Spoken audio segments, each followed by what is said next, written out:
That's one of the major promotions in Australia, and very impressed by their promotion, to be honest.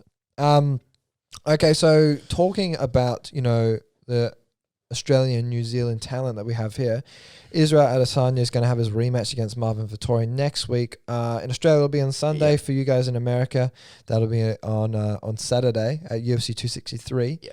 This is a rematch that Vettori's been bugging for. Yeah, I thought it was really funny that they had Michael Bisping, which was really funny that Michael Bisping was the commentator and the adjudicator for their little live kind of... Yeah, did you watch that? I did watch that. I thought it was really funny that Michael Bisping, the ex-middleweight champion, was there like talking to the middleweight champion and the middleweight contender. Yeah.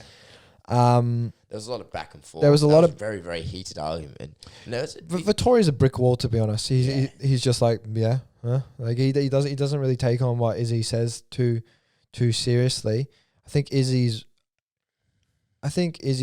quite upset because I think he's getting annoyed that Vittori's hanging on to this.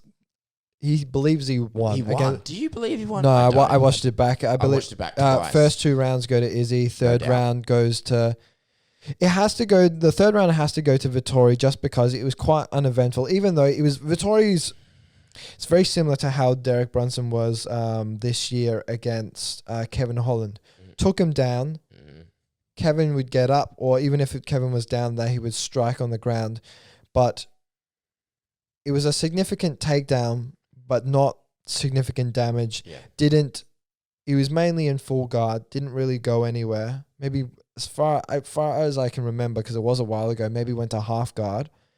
And he never really advanced. He just held him down. He essentially did the wet blanket treatment, right? He didn't really do anything. And he kind of holds on to that. Yeah. He believes it's a win. And he doesn't stop talking about it. And it's bugging Israel. Israel literally said... Marvin Vettori literally went, "I don't like you, man," and Izzy was like, "I fucking hate you, dude." Yeah, and he's wound up. He's really upset, and usually that brings the best out of Izzy because when he was pissed off and wound up by Paolo, that's when he knocked him out. Especially when it also came to Derek Brunson as well. That's when he got fired up as well. Exactly, knocked out Derek Brunson as well. Yeah, he definitely did not get on. It's just clear cut that he definitely beat Vettori. Even in the countdown, they went to watch the actual fight back, and then Israel was like picking out his where his best shots were, picking out his worst shots there. However, Vettori did have he has a strong left hand, so he did pop him with that left hand a few times. Look, Vettori's improved. Yeah, he's improved dramatically. But I don't believe that. What's it called? I don't believe that he's better than Adesanya or improved more than Adesanya has, because if you look at the level of competition that Adesanya had after Vettori and look at the level of competition that Vettori had after Adesanya is just levels and levels and levels above him. Yeah, there is levels to this. I think Izzy's Izzy's last loss, which kind of took away his undefeated record, was against Jan Blachowicz, and which keeps aging very well, to be honest, because Jan's looking really good. Knocked out Luke Rockhold, ex-middleweight champion. Like, what did you... and he went up a weight class that Izzy, let's be honest, didn't prepare for the big weight jump. When you get to, like, the difference between middleweight and light heavyweight... It's a jump. It's a big jump. And then the one from light heavyweight to heavyweight is a massive jump. You know, that's what is that, 60 pounds difference when it comes to light heavyweight to heavyweight. And then middleweight is about a 20 pounds difference. And usually these people, they're somewhere between light heavyweight and heavyweight, and they cut dramatically to 205. Jan was probably about 220, 225 in there, whereas Izzy probably ate up, and he was probably around 190. He was most likely 190, 195. Yeah. So, yeah, it's not a bad loss, to be honest. I think Izzy's going to come back quite dramatic. If we go off the pattern of how everything went against Yoel Romero, kind of uneventful fight. I thought it was okay. Yeah. What do you think? But then he knocked out Paolo after that. Yeah. What do you think the results will be leading into this fight? I believe that we'll see Adesanya play about with him in the first round, like he did.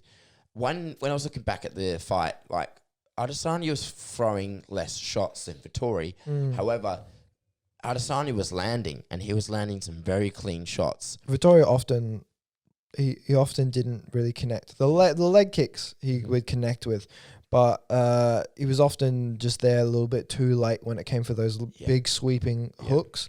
They would often miss the mark because Izzy's very good at distance control, just coming out just enough so he has very little distance to carry over and smack you. He was pretty much sniping at his weaknesses. He was pinpointing those weaknesses. And then if you look at the difference between round 1 and round 2 was when he really made him suffer. And I believe that's probably what's going to happen again.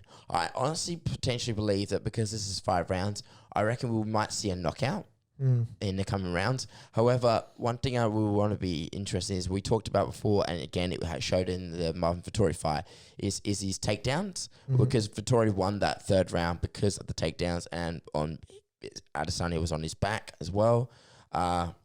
So again, what's gonna happen now if he gets into that position? Because we talked about that time before. Surely Adesanya has a game plan of what's going to happen if he gets taken down again.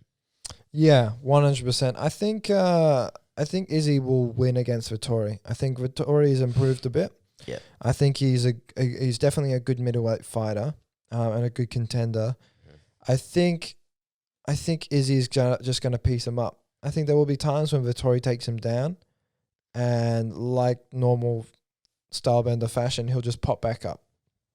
They probably won't be very significant. Main thing to worry about Vettori is probably his durability, to be honest, and maybe that left hook that he's got. With Izzy, I think Izzy will probably take Vettori to the decision. I think. Well, to be honest, I said the same thing about Costa. I didn't think Costa was going to get knocked out. I thought maybe I overestimated his durability. But maybe he was drunk from all the wine he drank. I don't know. But with Vettori, I think Vettori is very durable. I think, and he's quite a large middleweight, to be honest. He looks more like a light heavyweight in there. So with Izzy, I think he's just going to snipe him, pick him apart, and he's going to just make it a difficult and very frustrating bout for Vettori. Most likely going to do very similar performance against, which was similar to Costa. He's just going to probably take the first round to download a bit of information, probably chop up his legs, inside the calf, outside, break down his quad a little bit, just behind the back of the knee. I think he's going to continue to break Vittori's lead leg. He's going to make Vettori very frustrated, but I don't know if I don't think he's going to knock out Vettori. I think Vettori is very durable. Solid chin. Vittori's, he says he doesn't really want to he's kind of joked, oh yeah, I'm just going to take you down, dude. I'm just going to hold your leg and I'm just going to hold you down there. Yeah, that's exactly what I'm going to do. I think he's trying to play little mind games, but that's mainly Vittori's game plan. That's how he's going to succeed. I think Izzy's going to piece him up. Vettori might take a round, but I think Izzy will take Vettori to a decision, and it will most likely be like a 4-1 or something like that. I think